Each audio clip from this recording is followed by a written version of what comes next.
your life. You got this. Go chase it, live your life. Enlighten you. Let the light shine through. Light. Enlighten you. Just see it through. I'm Melissa Thrasher. And I'm Lolita Cummings. Welcome to Enlighten U, Eastern Michigan University's podcast for students. Today, we're going to explore a topic that has wide-ranging diagnoses, so many of you may feel like you suffer from it, whether you have a formal diagnosis or not. That's what happened on a previous show when we explored ADHD and later learned that many of you had never been formally diagnosed, but recognized a lot of the symptoms in yourself, and that led you to get the help that you need. On today's show, we're going to explore the topic of developmental and learning disabilities. So joining us to share their personal story is Hugh Thorp, a senior journalism major and public relations minor here at EMU. Hugh is also an intern in EMU's athletics office, where he collects game day stats for many of our sporting competitions. We also have with us Aesha Mustafa, a licensed clinical therapist and assistant professor in EMU's Department of Leadership and Counseling. Hugh and Aesha, welcome to Enlighten U. Hugh and Aesha, welcome to Enlighten You. Thank you. Melissa and I are so excited to get this conversation started today. Thank you. Yeah. Hugh, I'm going to start with you. You and I feel like we're friends. We have been in so many classes together, and I'm always so impressed with a lot of my students, but it's especially for you because you're very open and you engage me in conversation, and whether or not you know that, I really do appreciate it. But I also know that you have a diagnosis of autism, which I didn't know until recently. Can you tell us about what that means for you and what it's like for you? Yeah, so I was actually thoroughly diagnosed with autism when I was a junior in high school. So I was able to go to a specialized private school called Lawrence School in the Cleveland area for students with highly functioning language-based learning differences.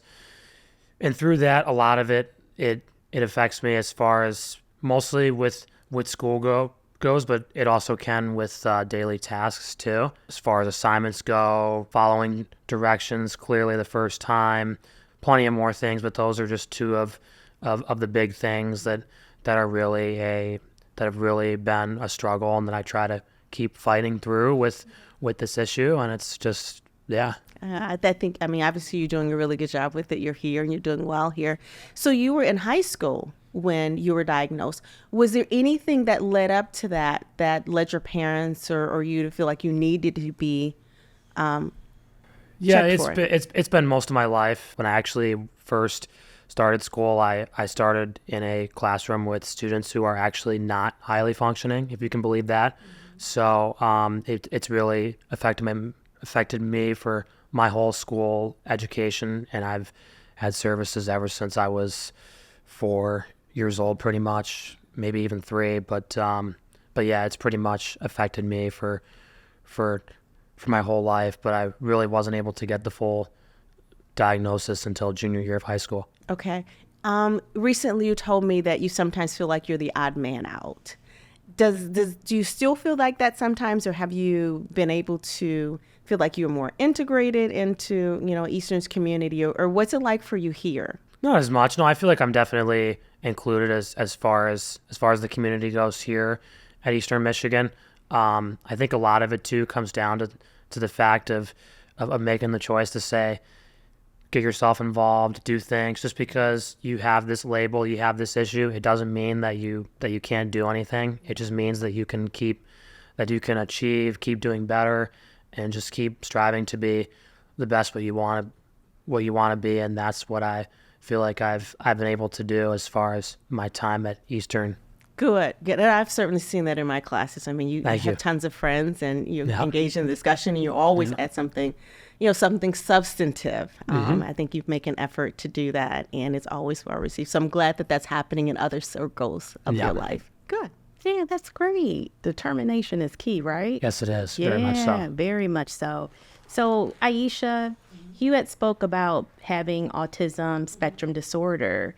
Is that a learning disability? What kind of disability is it? Great question. So it's a developmental disability. So it can affect these 5 areas of cognitive, communication, physical, social, and emotional. For physical, thinking about difficulty making eye contact. For some folks, they need very direct, clear engagement. So with assignments, it could look like saying you need to list 3 ways that X, Y, Z. Interactions with friends, maybe not understanding social cues of someone wants to end the conversation.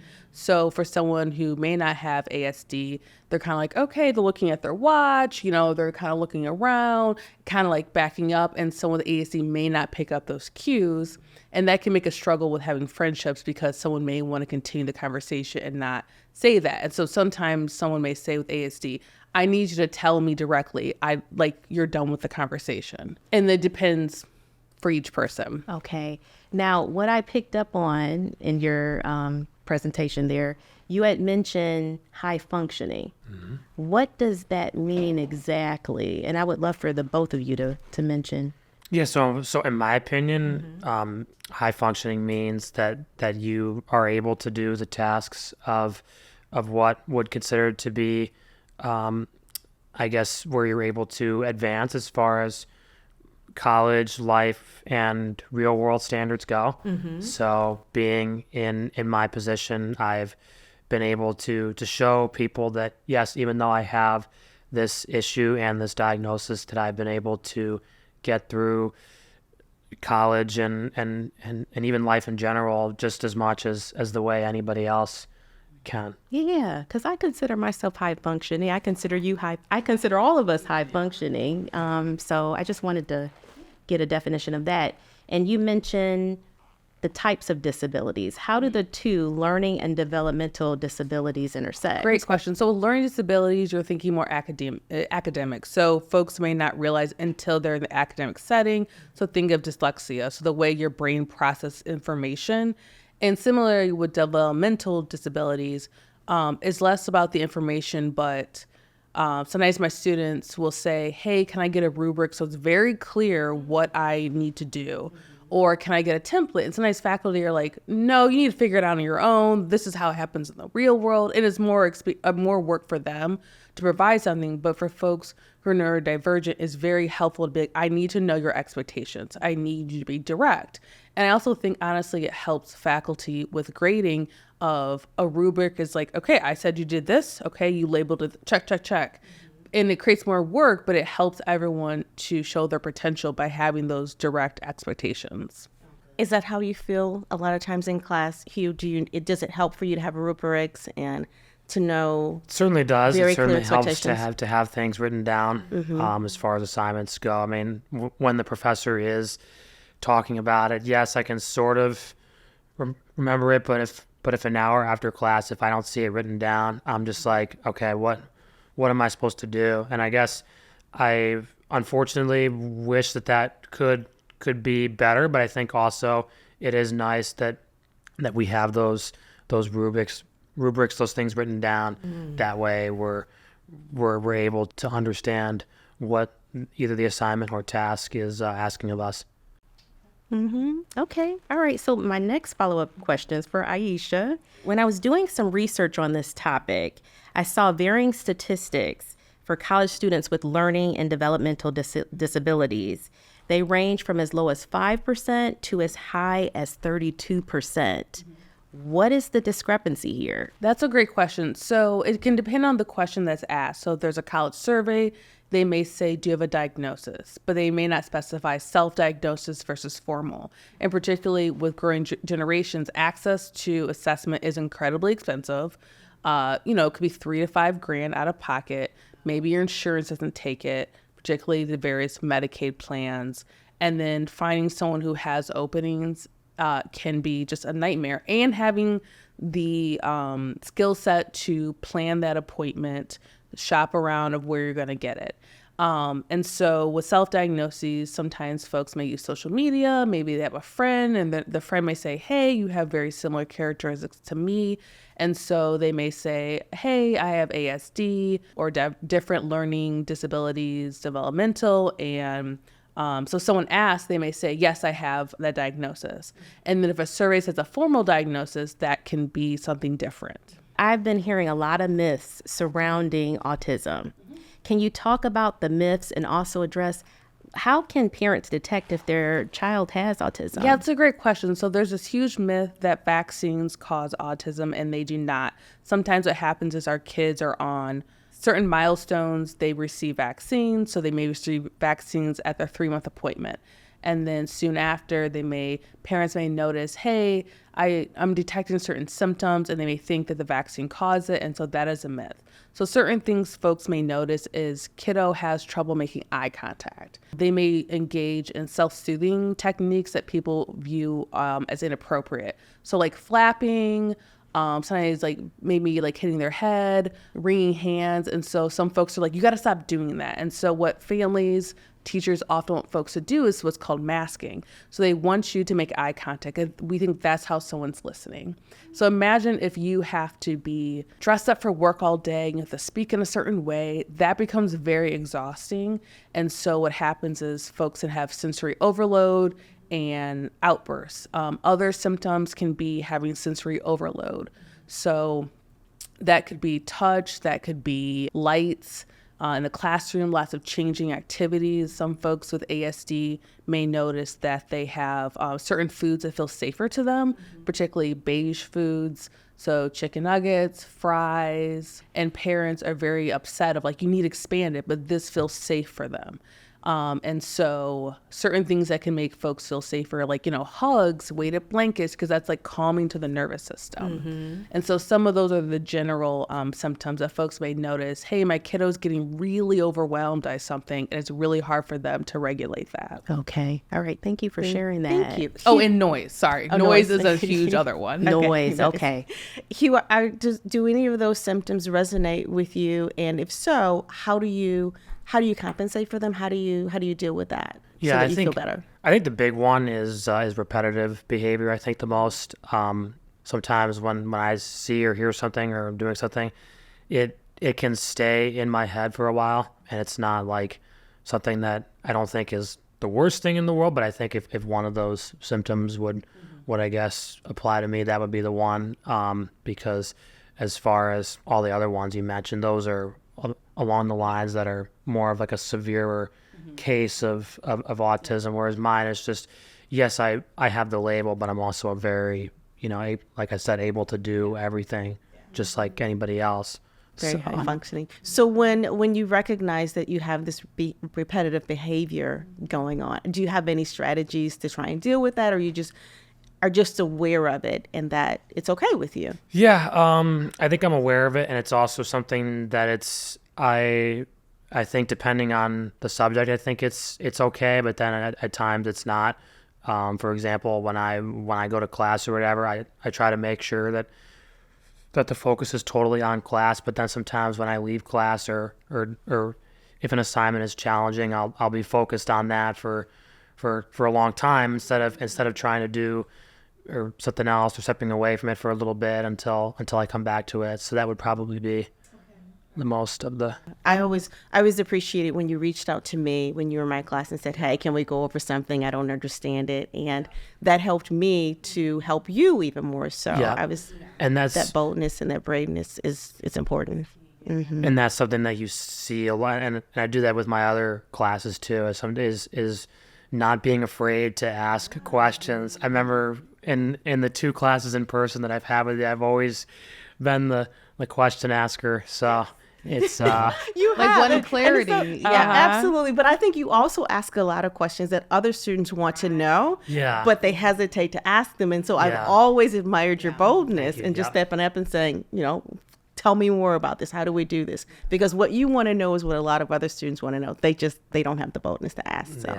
And I think for faculty, it helps us recognize like, oh, actually that wasn't clarified that what the assignment is. I just assumed that everyone knew. Yeah. And I wanted to add to the repetition. So some folks with kiddos, they want things very structured. And so when things do not go as the plan, it can dysregulate them. Right. And so there's not the understanding that we need to be flexible of, hey, actually, we're not going to have breakfast at 8, we're going to do it on the car on the way to this. Folks may have a hyper focus on one specific genre. And so maybe it's dinosaurs and they know everything about dinosaurs. And what can happen is for some kiddos, like that's normal. Like my nephew's like, that's monster trucks is what's in right now. And so that can be seen as normal. And what is it when like, oh, they're not showing other interests or they're upset that like no one else wants to talk about that right now. And so that's sometimes working with your providers to figure out, is a kiddo having a hard time transitioning to something else? And so as faculty, I think it's really important to have some structure to our classes. And all these strategies to me just help me be a better faculty member. So having, hey, we check in. Hey, we have some short module. We have small groups. We reflect and then come back to the large group. And then like I remind everyone in written and verbal what's due next week.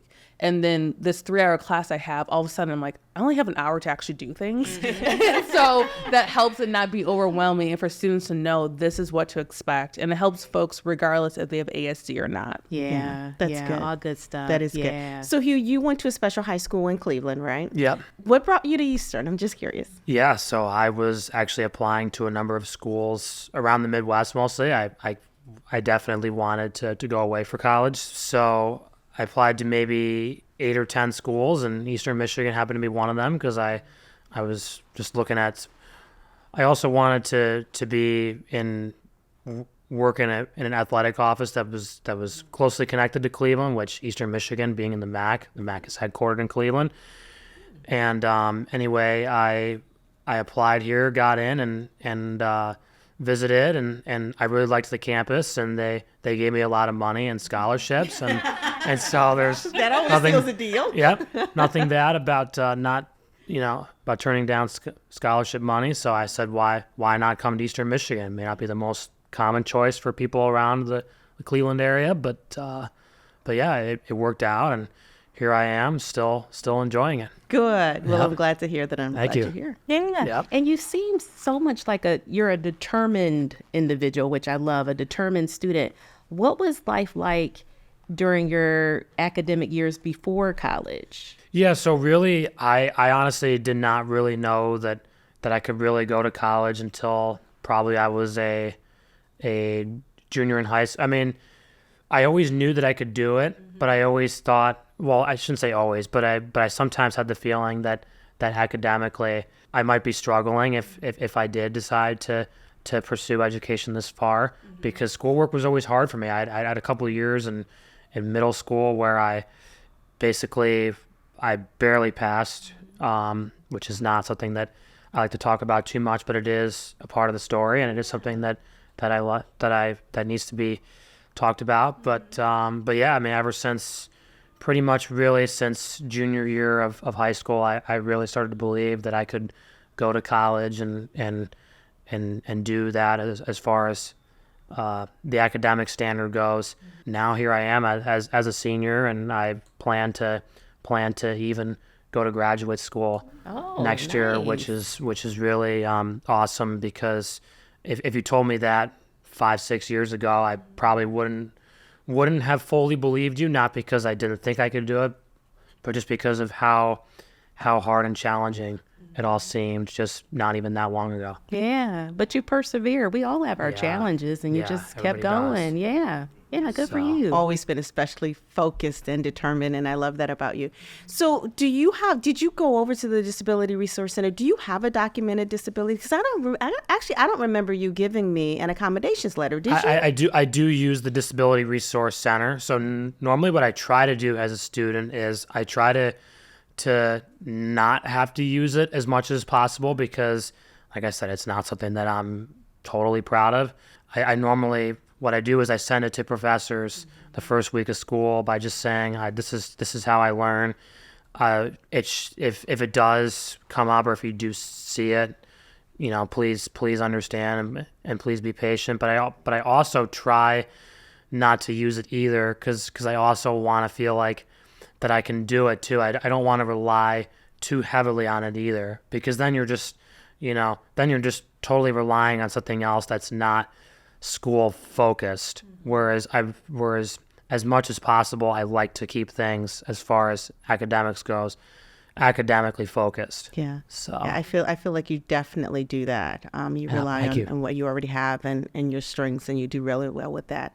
I see the block E, the Eastern Athletics. representing. Yes, Go Eagles. absolutely representing. Yeah. So you actually, first of all, where are you getting where do you want to go for grad school, and what do you want to do? I'm not sure where I want to go, but I want to be a graduate assistant in a sports information department. Well, So you already know we have a Similar- amazing sports yeah. information department right Sim- now. You're sitting in and I the wanna be a studio. grad yeah, similar to Yeah. similar to interning with the media relations office, but more tasks. So this year I've sort of been given the unofficial SID duties for cross country for the fall, because I'm not a GA yet, so I can't obviously fully do the big tasks just yet. But it's been nice to fully get that experience. That way you're having the general idea of what it's like to, not fully oversee a sport, but sort of get the idea of what that graduate assistantship position, or what possibly overseeing a sport for graduate assistantship will look like. So, yeah. So Aesha, and what Hugh said about his supports with the DRC, is this typical in terms of what they offer to students? So the DRC, I think having a conversation with them and looking at their accommodations form online to see, regardless if you think you qualify for accommodations, asking them, how do I go through this process? So even if you're not able to get accommodations, if they say you have to have a diagnosis or something, having that conversation of what accommodations informally can look like. So with my class, I try to have this conversation so folks don't have to disclose, or if they're not able to access resources, if you need more time, just send me an email. Or me stating, hey, how do you all learn? So you don't need to say you have a disability. You may say, I love a rubric. I think that helps normalize the things. Me sharing like, hey, every class, this is the outline of how I try to structure it, so that people don't have to say, could you do this for me? It's like, we're just doing it for everyone. So Aesha, Hugh explained that he uses the DRC for a number of supports. What other supports are available at our DRC for students? Yeah, so the DRC is great to have folks who understand the different disabilities, and also may help you think about accommodations you never thought of. So for some of my students, they're like, hey, I'm feeling really overwhelmed. It'd be really helpful if I could attend class virtually, and that way it helps me focus. So I'm in a calm setting, I can turn lights down, maybe fidget toys.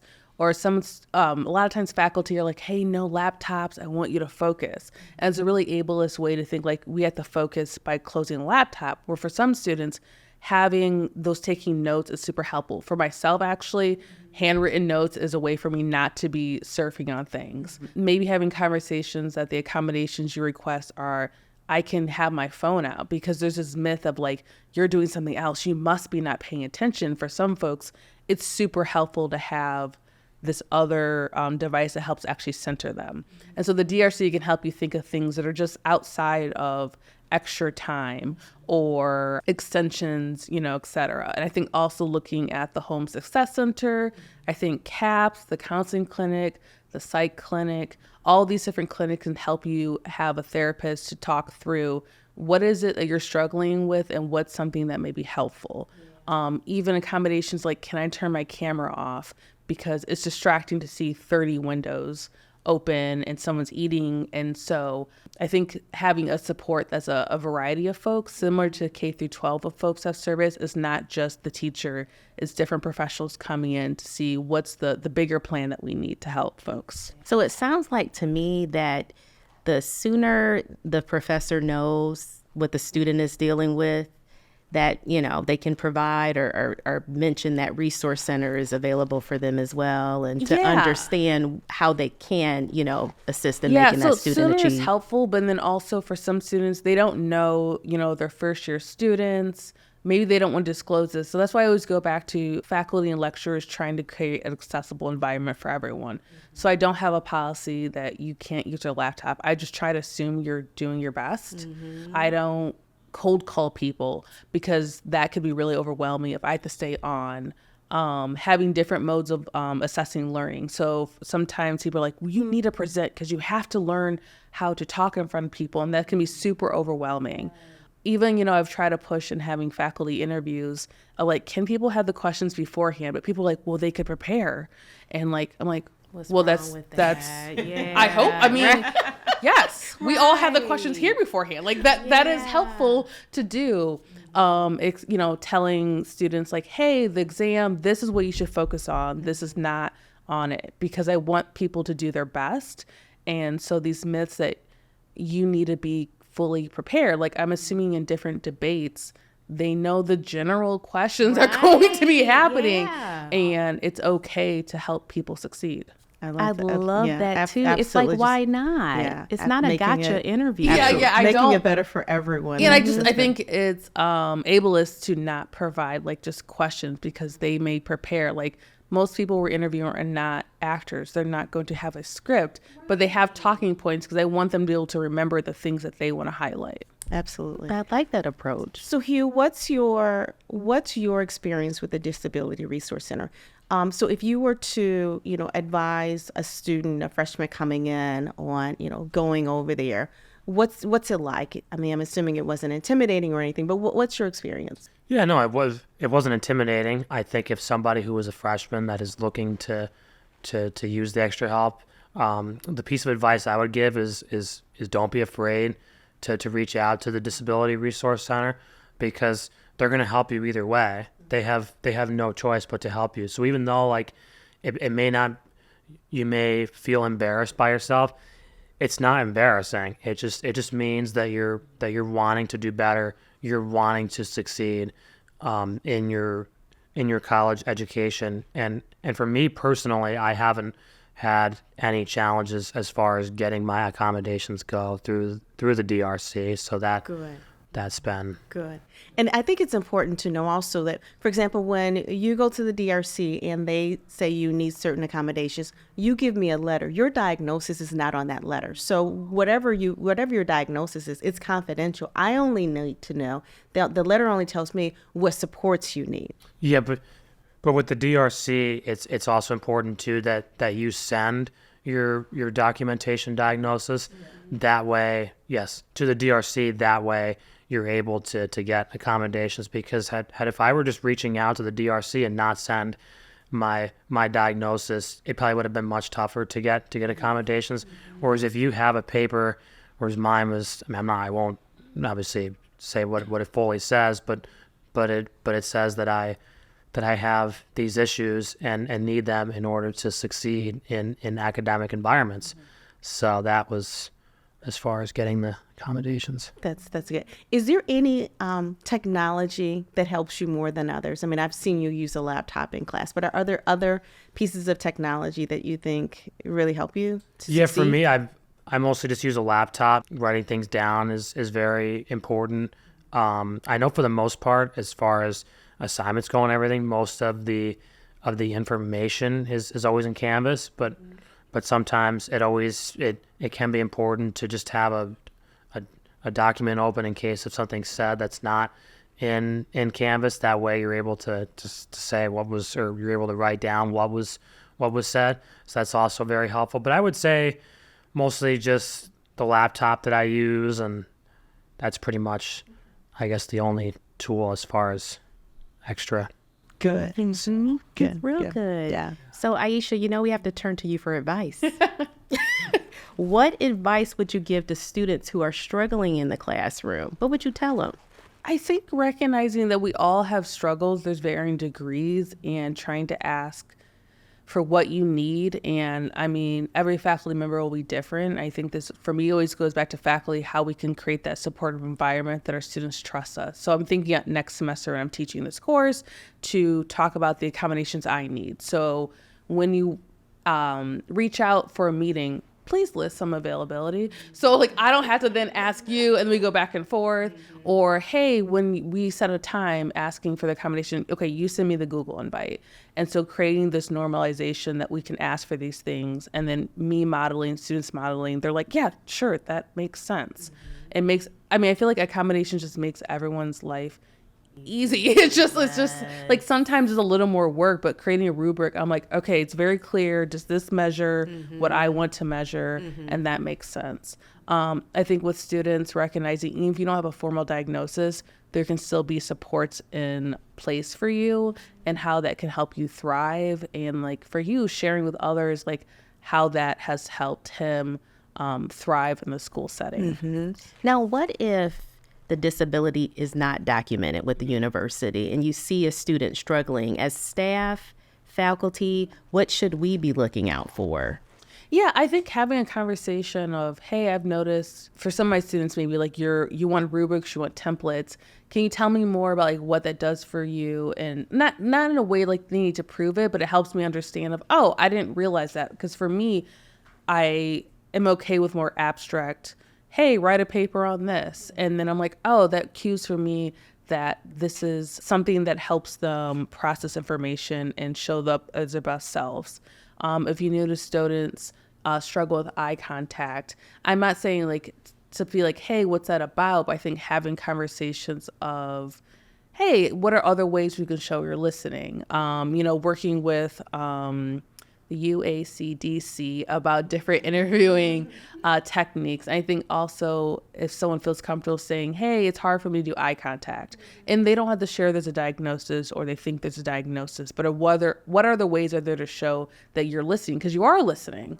And that can look like taking notes. I think, or asking follow-up questions. I've worked with folks who in the school setting, people are like, you're not listening, you're not looking at me. And they repeat everything back word for word. And so I think we all need to learn that people just show up differently in different spaces. I like that. Thank you. Well, we're going to be wrapping up soon, but I cannot do that without asking Hugh about his running. And I have a story. Yes. So, we were in class and it's a 9:30 class. It's an early morning class. And Hugh comes in not late, because Hugh never comes in late, right? Yep. And he mentioned something about running the Detroit Free Press Marathon. Yep. And that he had just finished running like 20 miles before our 9:30 class that he was not late to. Tell us about your running, because I just thought that was so impressive. So right now I'm actually training for the Indianapolis Marathon, which is November 9th. And I'm actually only about 2 weeks away from tapering, so we're getting close to the end of the training. 3:15, 3:20-ish is the goal this time around. So right now, I actually did my long run this past Saturday. It was again 20 miles, and I was done by 8:30. And you get up early and get it done, and it's I really do enjoy it, and hopefully this time that I know how to race it smarter, and so I don't blow up at the end. And good. Good. Hopefully that'll be a better result. How long have you been running? I really started running 3 years ago. Yeah. So I really didn't start until then, and now it's just I just kind of did it. Just why not try something new? And now I've taken it up to the next level, and probably not this one, but I hope to at some point become a Boston qualifier. But it's so hard. Really? What's the qualifying number for? Now it's 2 hours and 55 minutes. They actually just lowered it by 5 minutes. So which is like a huge amount in that. Which is but you can get there because of that determination. Hugh will get there. He will definitely get there. At some point, yes. Yeah. I don't think it's going to be this one, but I hope to at some point. Yes. Yeah, we're counting on you. Mm-hmm. What does running do for you, Hugh? So running, as far as it really helps as far as a lot of times being able to just, if I do get either lost or frustrated with something as far as school goes, or anything really, it's really just a period to where I can just kind of the focus on just the running comes in. So just kind of leaving everything out of focus for a little bit.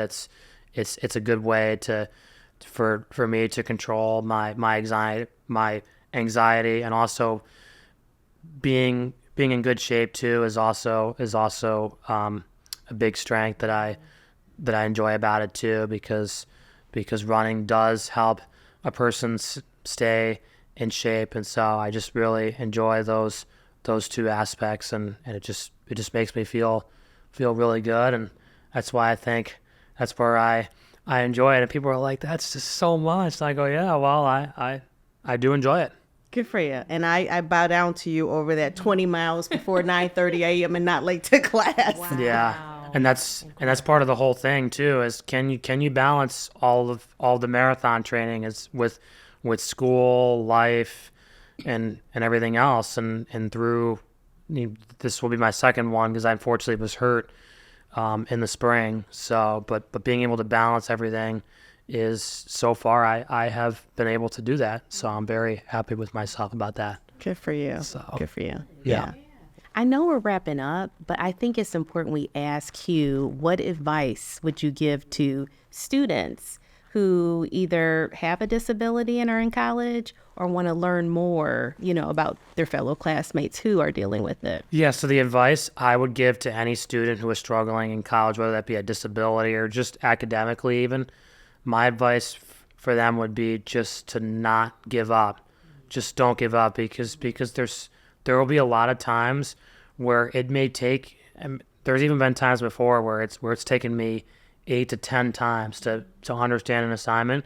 But if it takes you 8 to 10 times to understand an assignment, to get it done, go through the 8 to 10 times to understand it. That way you will really be able to say to yourself down the road, I really did this. I really achieved it, because when you make that decision to go forward and to work as hard as you can, good things will happen to you. They just will. So I can assure to anybody out there who is struggling with that to take that advice. Thank you for sharing. Yeah, absolutely. I don't think we could end on a better note. Aesha and Hugh, thank you so much for joining us Great. today. Thank you. Yeah. Thank you.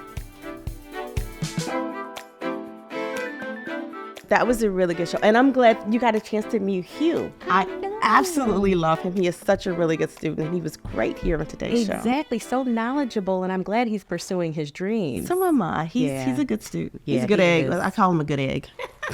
So that's all we have for today. Just please remember that you do not need to suffer in silence. If you're having trouble grasping the material in your classes, reach out for help. We have instructors who care, tutors to help with many subject areas, and many, many services at the Disability Resources Center, which is located in the Student Center. Well said, Melissa. I'm going to just leave you with a quote that I read the other day, and I could not agree with it more. It said, asking for help is not a sign of weakness. It's a sign of strength. It shows you have the self-awareness to realize your challenges and the determination to overcome them. I love that. Y'all be good.